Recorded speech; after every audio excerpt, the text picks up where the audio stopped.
Hello everyone, my name is Megha Bansal and welcome to our channel Get Smarter Every Day।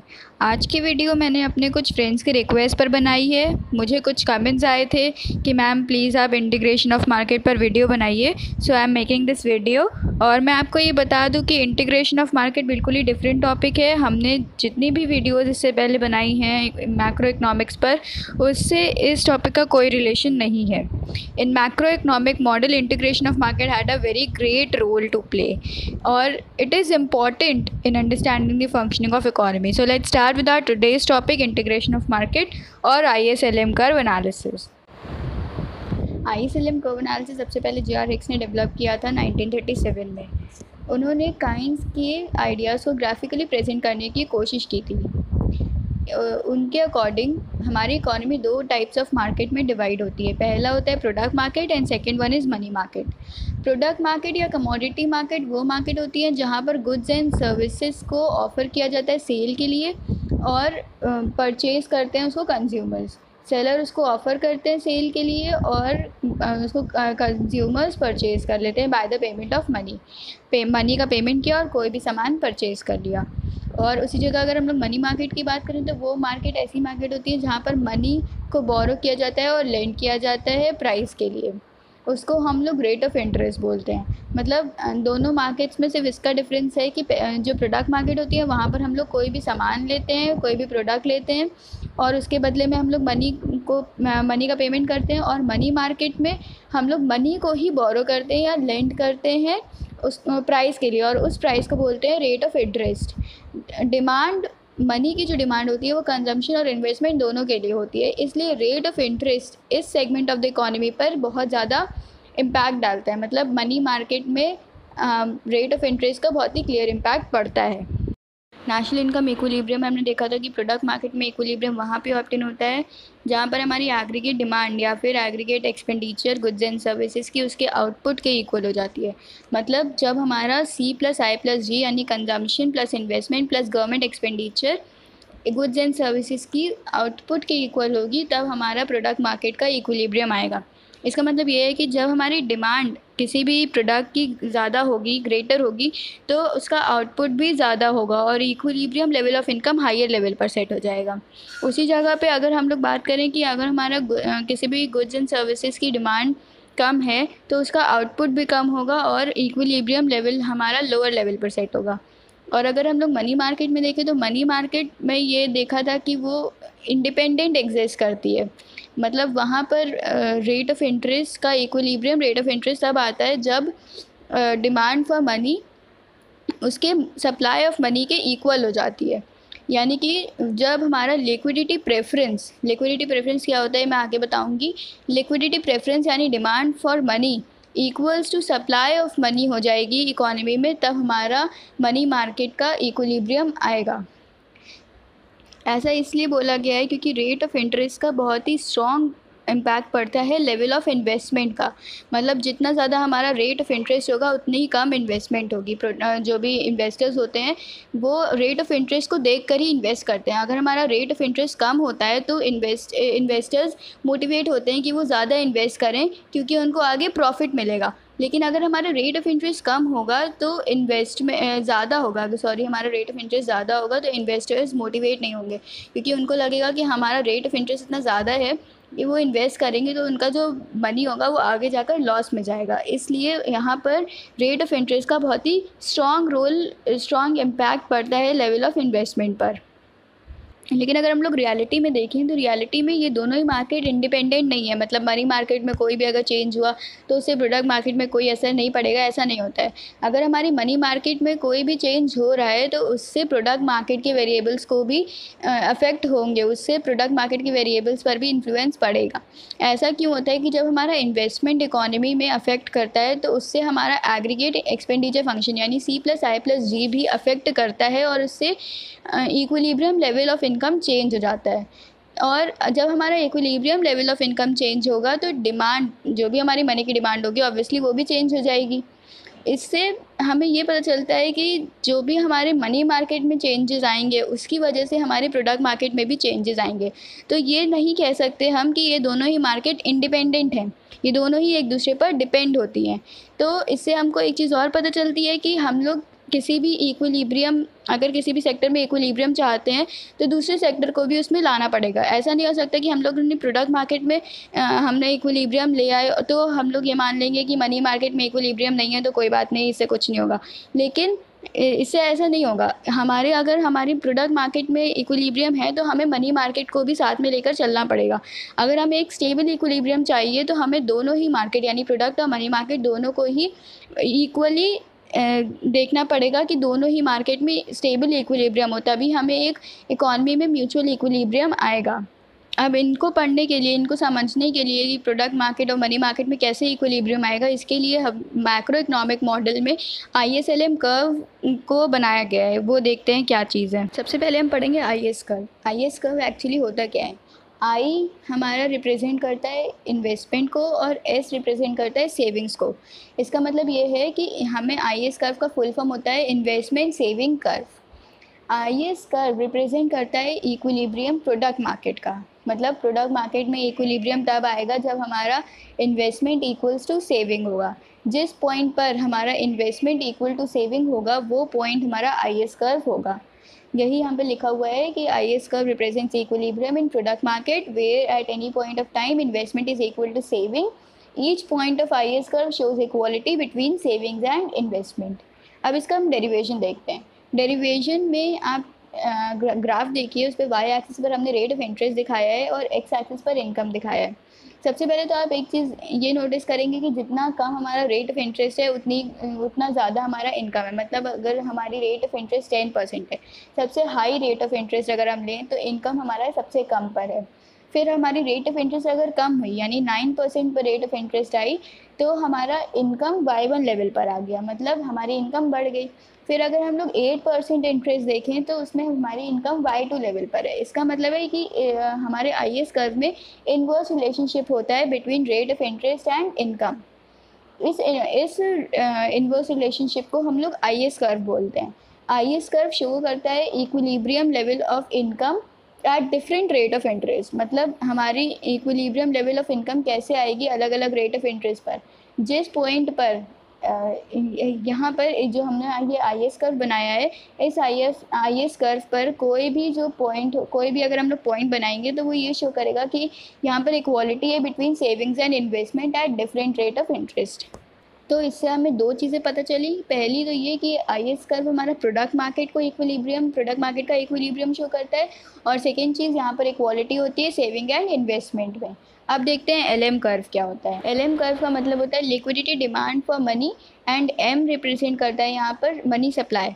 मतलब जैसा कि हमने IS curve में देखा था कि ये IS कर्व प्रोडक्ट मार्केट में इक्विलिब्रियम रिप्रेजेंट करता था, वैसे ही LM कर्व मनी मार्केट में इक्विलिब्रियम शो करेगा, जहाँ पर L मीन्स है liquidity demand for money and M means money supply in the economy. अब हमें LM कर्व का डेरिवेशन समझने के लिए सबसे पहले ये ज़रूरी है कि हम लोग कीन्जियन लिक्विडिटी प्रेफरेंस मॉडल को समझें। काइनेशन ने liquidity preference model rate of interest of determination पर बनाया था। देखते हैं वो क्या है।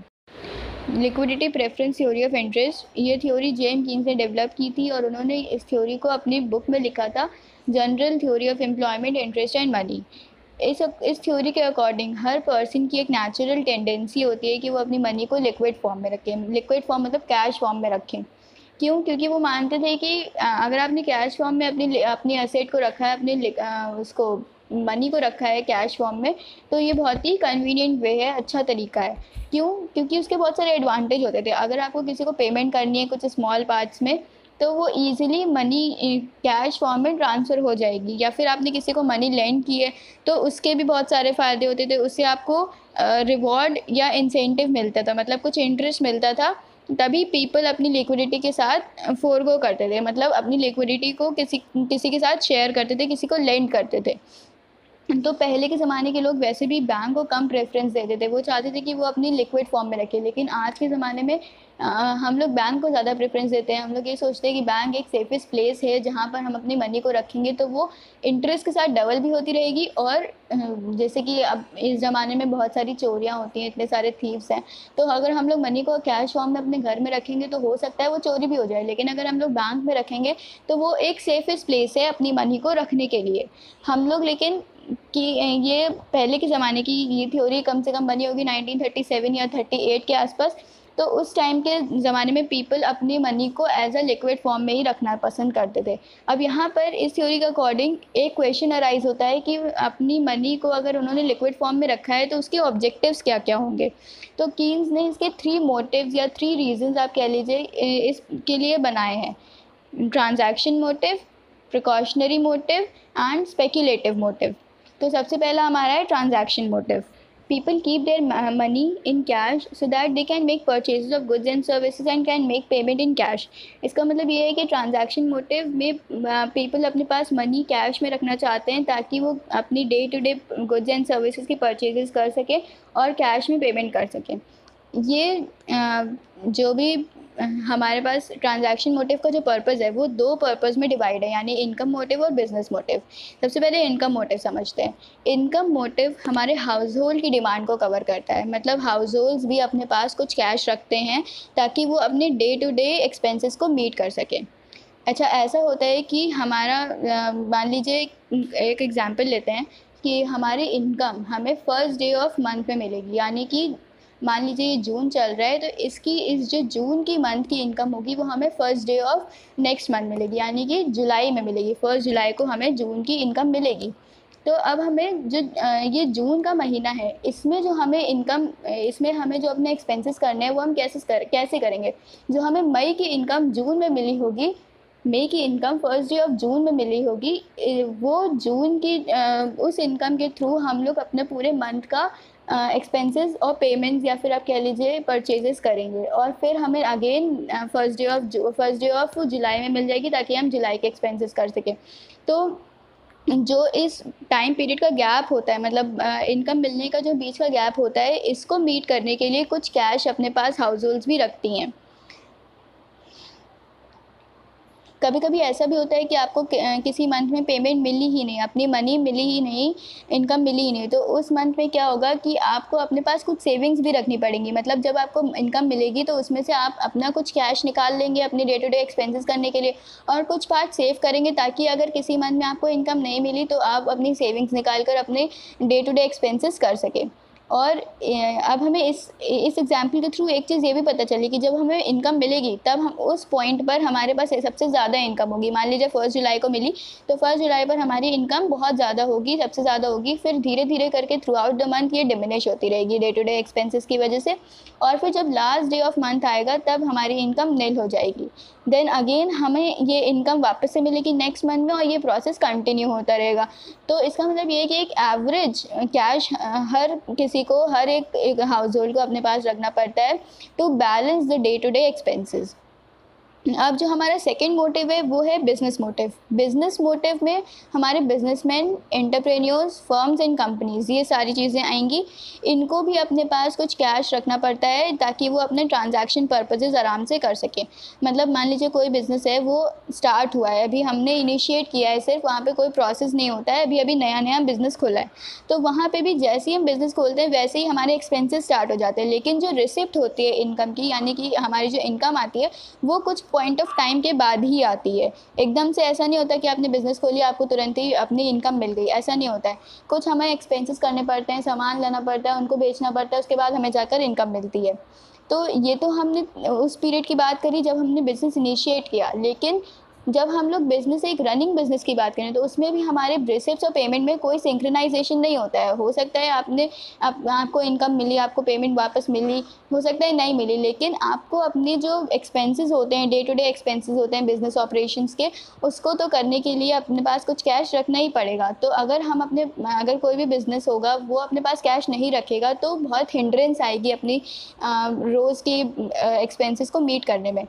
तो इस चीज़ को ओवरकम करने के लिए हर बिजनेसमैन अपने पास कुछ कैश फॉर्म में रखता है, कुछ लिक्विड मनी रखता है, ताकि वो स्मूथली अपना बिजनेस रन करा सके।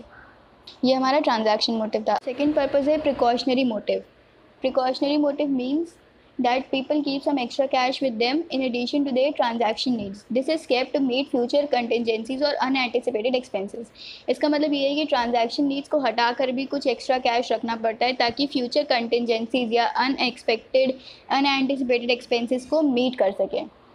जैसे मान लीजिए कि किसी पर्सन को एक सडन नीड पड़ी मेडिकल ट्रीटमेंट करवाना है, कोई सडन नीड है, उसको कोई बीमारी हो गई है, तो यहाँ पर उसको क्या करना पड़ेगा, अपने पास अगर उसने कुछ एक्स्ट्रा कैश रखा होगा ट्रांजैक्शन मोटिव को हटाकर, तो वो अपनी इस रिक्वायरमेंट को आराम से मीट कर लेगा। लेकिन अगर उसने नहीं रखा होगा तो उसे किसी से बोरो करना पड़ेगा।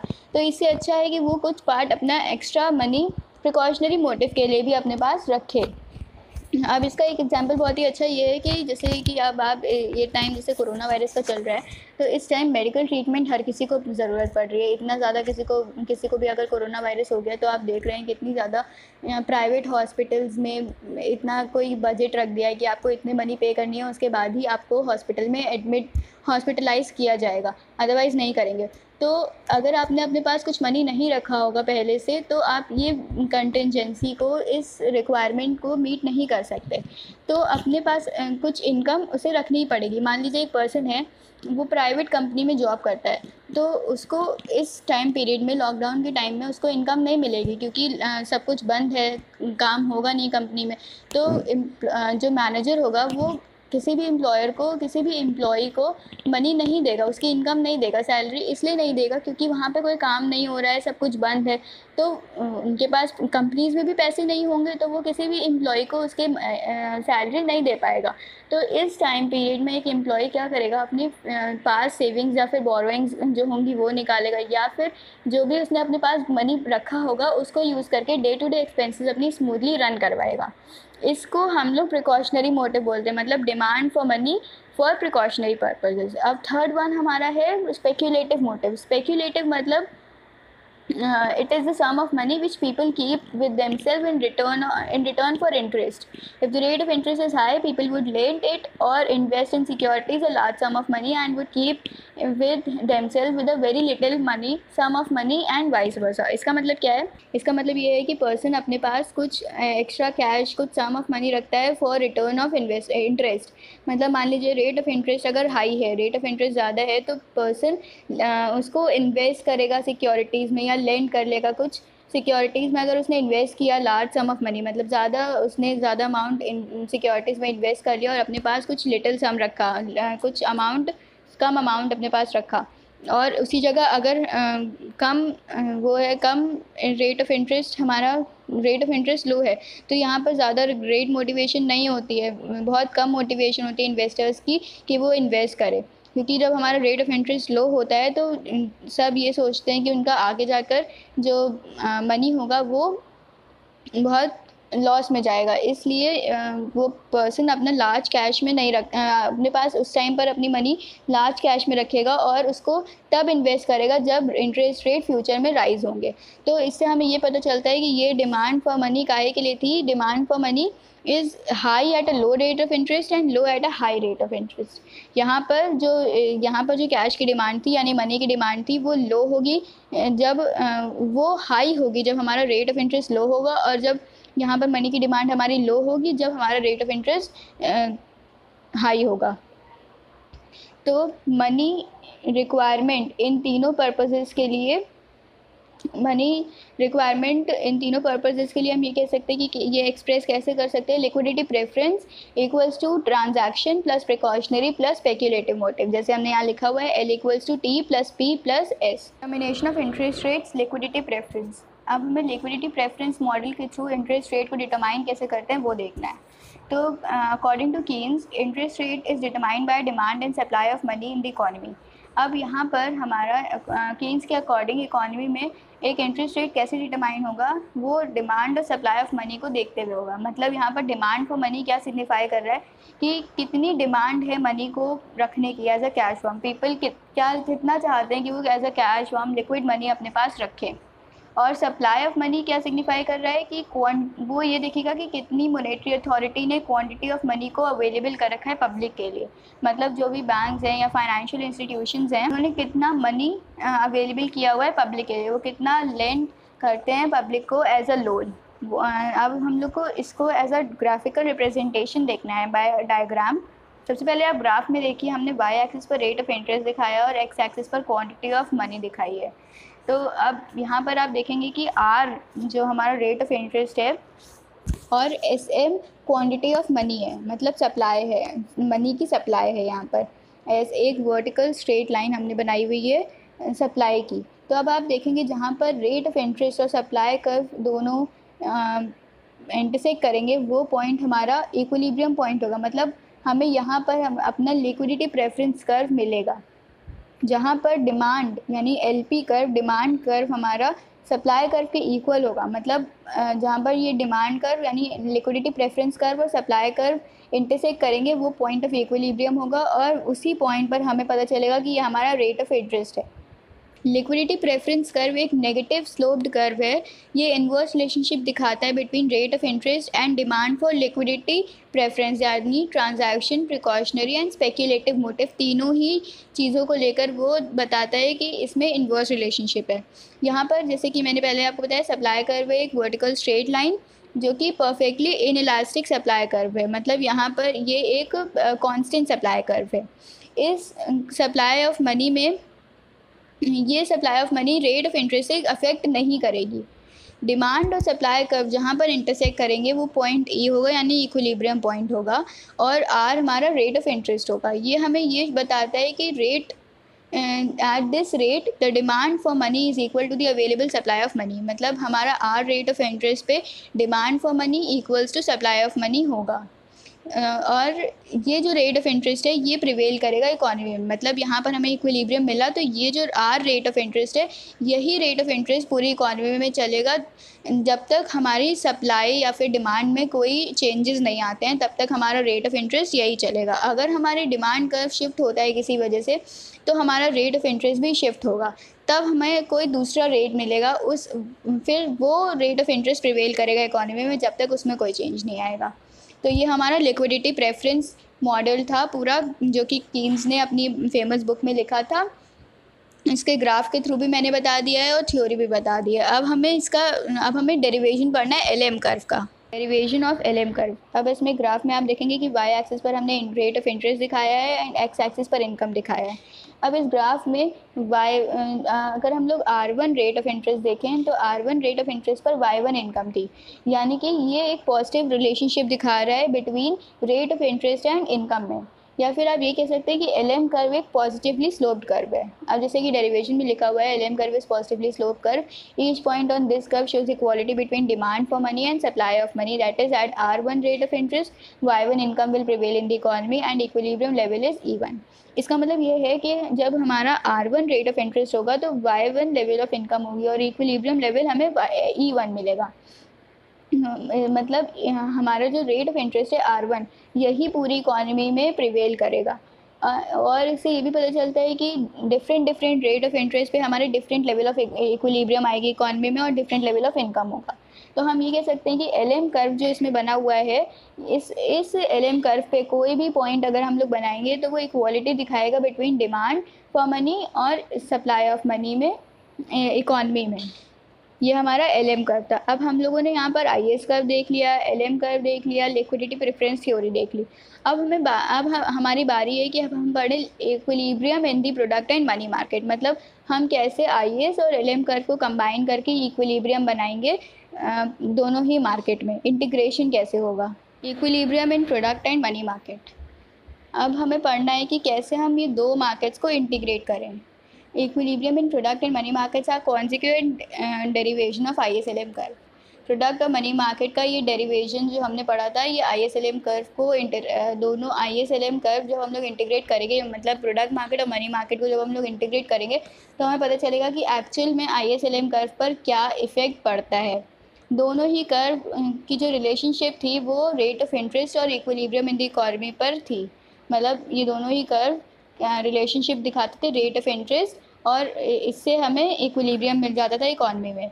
ये दोनों ही जो कर्व्स हैं, इन दोनों के जो शेप्स हैं ये ऑपोजिट हैं, या फिर आप कह लीजिए क्वाइट डिफरेंट। दोनों ही जो शेप्स हैं दोनों कर्व के ये अलग हैं। और आईएस कर्व, जैसे हम पता है कि आईएस कर्व प्रोडक्ट मार्केट में इक्विलिब्रियम शो करता था, तो ये इन्वर्स रिलेशनशिप दिखाता था between rate of interest and level of income में। उसी जगह एलएम कर्व की बात करें तो वो पॉजिटिव रिलेशनशिप दिखाता था दोनों ही वेरिएबल्स में, और एलएम कर्व मनी मार्केट का इक्विलिब्रियम शो करता है। अब आप डायग्राम में देखेंगे जैसे कि यहाँ पर हमने दो कर्व बनाए हुए हैं, एक का नाम है आईएस और दूसरे का है एलएम, यानी आईएस एलएम कर्व हमने बनाया हुआ है। ये जहाँ पर इंटरसेक्ट करेंगे वो हमारा पॉइंट ऑफ इक्विलिब्रियम होगा, यानी पॉइंट ई। जहाँ पर ये इंटरसेक्ट कर रहे हैं वहाँ पे पॉइंट ई मार्क किया हुआ है। इस पॉइंट से अगर हम लोग वाई एक्सिस पर एक हॉरिजॉन्टल लाइन ड्रॉ करेंगे तो हमें रेट ऑफ इंटरेस्ट मिल जाएगा, जो कि हमने आर से मार्क किया हुआ है। और अगर इसी पॉइंट से हम एक वर्टिकल लाइन ड्रॉ करेंगे तो हमें वाई लेवल ऑफ इनकम मिल जाएगी। यही इनकम पूरी मार्केट, पूरी इकॉनमी में प्रिवेल करेगी ना। अब हमें इस पॉइंट पर एक स्टेबल इक्विलिब्रियम मिल गया। ये इक्विलिब्रियम किस पर बेस्ड है? Stability on product and money market. अगर हमारे प्रोडक्ट एंड मनी मार्केट में इक्विलिब्रियम नहीं होगा तो स्टेबिलिटी नहीं मिलेगी, लेकिन यहाँ पर हमें प्रोडक्ट एंड मनी मार्केट में इस पॉइंट ऑफ इक्विलिब्रियम पे एक स्टेबिलिटी मिली, तो ये इक्विलिब्रियम उसी पर बेस्ड है। Stability in product and money, stability in product market implies that supply of goods and services is equal to their demand and the prices are stable। इसका मतलब ये है कि यहाँ पर जो स्टेबिलिटी दिखा रहे हैं प्रोडक्ट मार्केट में, ये क्या इम्प्लाई कर रहा है, क्या शो कर रहा है कि हमारा जितना भी सप्लाई है गुड्स एंड सर्विसेज का वो उसकी डिमांड के इक्वल है और प्राइसेस स्टेबल हैं। उसी तरीके से अगर हम लोग मनी मार्केट में बात करें तो मनी मार्केट में demand for money equals to its supply. मतलब मनी मार्केट में यानी एलएम कर्व में भी हमारा supply, demand for money equals to supply of money है और इंटरेस्ट रेट स्टेबल है, इसीलिए हमें एक स्टेबल इक्विलिब्रियम आईएसएलएम कर्व में मिला। और अगर हमारे इन आईएसएलएम कर्व में यानी कि इन प्रोडक्ट एंड मनी मार्केट में कोई भी चेंजेस आएंगे तो हमारा आईएसएलएम कर्व भी चेंज होगा, उससे स्टेबिलिटी चेंज होगी और इक्विलिब्रियम लेवल भी चेंज हो जाएगा। उसके बाद हमें एक न्यू इक्विलिब्रियम मिलेगा, जो कि हमारा उस न्यू इक्विलिब्रियम से हमारी इनकम भी न्यू आएगी, न्यू रेट ऑफ इंटरेस्ट आएगा, वही न्यू रेट ऑफ इंटरेस्ट और इनकम हमारी इकोनॉमी में प्रिवेल करेगा। तो हमें ये एक स्टेबिलिटी की वजह से, स्टेबिलिटी पर based product market and money market से एक हमें आईएसएलएम कर्व में स्टेबिलिटी मिली और इसकी वजह से हमारा इंटरेक्शन पॉसिबल हुआ। जब हमारा इंटरेक्शन पॉसिबल होगा आईएसएलएम कर्व में, तब हमें एक stable rate of interest, stable income, stable equilibrium, सब कुछ म्यूचुअल इक्विलिब्रियम के तौर पर मिल जाएगा। तो ये गाइस आईएसएलएम कर्व एनालिसिस एक मॉडर्न इकोनॉमिक्स का कॉर्नर स्टोन है। मतलब आईएसएलएम कर्व बहुत ही इम्पॉर्टेंट रोल प्ले करता है मैक्रो इकोनॉमिक्स में। इससे हमें एक एनालिटिकल मॉडल मिलता है ताकि हम अपनी जो फंक्शनिंग ऑफ इकोनॉमी है, कैसे हमारी इकोनॉमी में फंक्शनिंग हो रही है, ये हम इससे पता लगा सकते हैं। तो ये पूरी वीडियो हमारी इंटीग्रेशन ऑफ मार्केट पे थी, जो मैंने एक अपने फ्रेंड की रिक्वेस्ट पे बनाई थी। So thank you so much. अगर आपको मेरी ये वीडियो पसंद आए तो प्लीज़ इसे लाइक, शेयर एंड कमेंट ज़रूर करके मुझे बताएं। Thank you so much.